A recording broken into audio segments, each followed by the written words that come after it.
গল্পের শুরুতে দেখা যায় যে মিঠি বুঝেছিল যে কৃষাণু আর কৃষাণু পরিবার হয়তো মিঠিকে বিশ্বাস করেনি, ওর পাস্ট নিয়ে কথা বলেছে।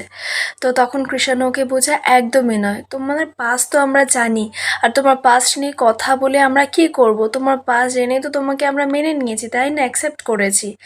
আমাদের সমস্যাটা হয়েছিল সত্য আর মিথ্যের মধ্যে দ্বন্দ্বটা নিয়ে, আর আমরা মিথ্যেটাকে বিশ্বাস করেছিলাম, আর সেটাই আমাদের ভুল হয়েছে, আর তার জন্য তো ক্ষমাও চেয়েছি মিঠি। আমাদের মনে হয়েছিল যে তোমার পাস্টে আরও কিছু সত্যি ছিল যেটা তুমি আমাদেরকে বলোনি, সেই কারণেই সন্দেহ হয়েছিল। তাই তার সঙ্গে তোমার পাস্টের কোনো সম্পর্ক নেই, আর সেটা যদি তুমি বুঝতে পারো তখন কিন্তু অনেকটা দেরি হয়ে যাবে মিঠি। তখন যদি তুমি আমার কাছে ফিরে আসতে চাও, আমি হয়তো তখন তোমাকে অ্যাকসেপ্ট করতে পারবো না। প্রত্যেকটা দিন আমি যে যন্ত্রণার মধ্যে দিয়ে যাচ্ছি সেটা শুধুমাত্র আমি একা জানি। মিটি বলছে, তুমি একা যাচ্ছ? কৃষাণু বলছে, তুমিও যদি প্রত্যেক দিন যন্ত্রণার মধ্যে দিয়ে যাও তাহলে তুমি নিরাময় কেন চাইছো না, আমি তো সেটাই বুঝতে পারছি না। কেন বলো তো একবার একটা মানুষকে ক্ষমা করতে পারছো না?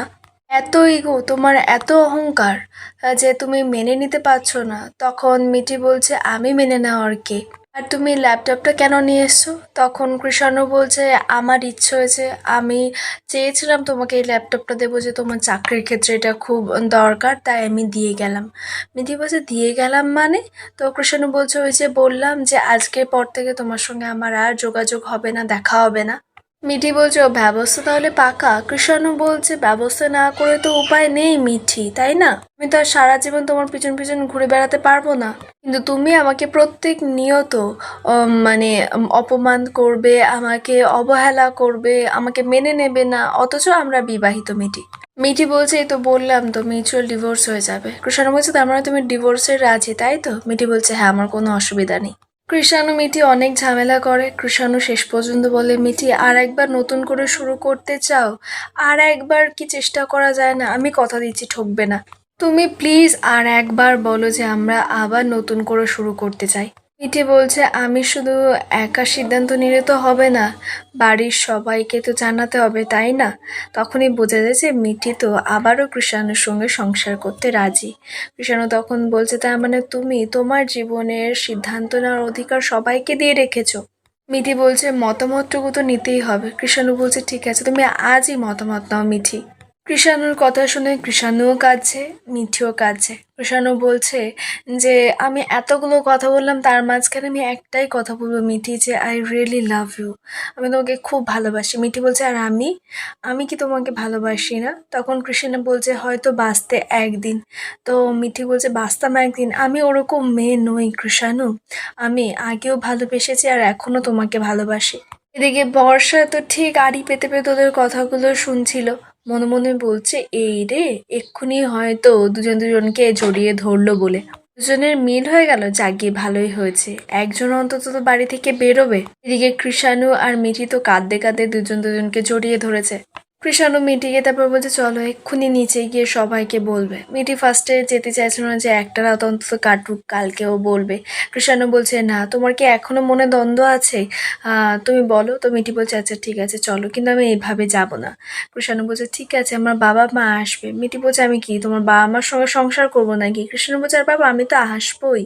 এরপর কৃষাণু আর মিঠি নিচে যায়। তো ওরা তো নিচে যেতেই কেউই ওদের কথা শুনছে না, সবাই সবার মতো বলেই যাচ্ছে যে নিশ্চয়ই ওরা সিদ্ধান্ত নিয়ে নিয়েছে, কি আর করা যাবে, এসব বলেই যাচ্ছে।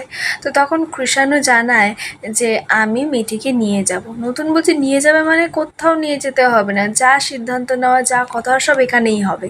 সবাই তো জেনে বুঝে সব নাটক করছে। কৃষাণু তখন জানায় যে স্যার, যা কথা ওর হয়ে গেছে। মিঠি তারপরে কমলিনীকে জানায় যে মা, ওর বাবা মা আসবে আর ও আসবে আমাকে নিয়ে যেতে, আমরা মিটমাট করে নিয়েছি। এদিকে বর্ষা মনে মনে বলছে, ন্যাকা, এতক্ষণ ধরে এই কথাটা বলতে পারছে না। বর্ষা তো মনে মনে এক আর মুখে আর এক, দাঁত বের করেই মিঠি আর কৃষাণুকে বলছে, বাহ, এ তো খুব ভালো কথা, এটা আগে বলবে তো, তো এত ভালো খবর, তা সবার জন্য একটু মিষ্টি আনি। কৃষ্ণ বলছে, না না, মিষ্টির জন্য তোমাকে এত ছুটতে হবে না, আর মিষ্টি আমরা আগেই খেয়ে নিয়েছি, এখন আর অত প্রয়োজন নেই। বড়টা আমি ছোটটা আমি বলছি, তা আগে বলবে না বাবা, আমাদের তো বয়স হয়েছে, এতক্ষণ ধরে টেনশন করছি। মিটি তখন বলছে, তোমার এত টেনশনের কি আছে, বাড়ির মেয়ে বাড়িতে ছিল, আমি কি বোঝাও হয়েছিলাম নাকি? হ্যাঁ, আর এত টেনশনের কি আছে? সবাই তো খবরটা শুনে খুব খুশি যে মিঠি আর কৃষাণুর সব ঝামেলা শেষ হয়ে গেছে, ওরা দুজন আবারও একসঙ্গে থাকার সিদ্ধান্ত নিয়েছে। কৃষাণু সবাইকে জানায় যে আমি আজকে মিঠিকে নিয়ে যেতাম, কিন্তু না, আজ না, কাল মা বাবা আসবে, তাদের বৌমাকে তারা হাত ধরে নিয়ে যাবে আর আমাদের বউ ভাতটাও হবে, যা ভেঙে গেছিল তা আবার নতুন করে হবে। মিঠি কৃষাণুকে বলছে এই কথাটা তো তুমি আমাকে আগে বলনি। কৃষাণু বলছে সব কথা বলার সময় পেলাম কোথায়।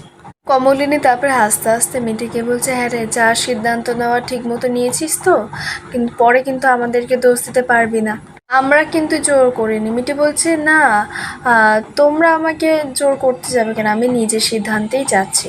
সম্পূর্ণ আপডেটটা আপনাদের কেমন লাগলো অবশ্যই জানাবেন কমেন্টে।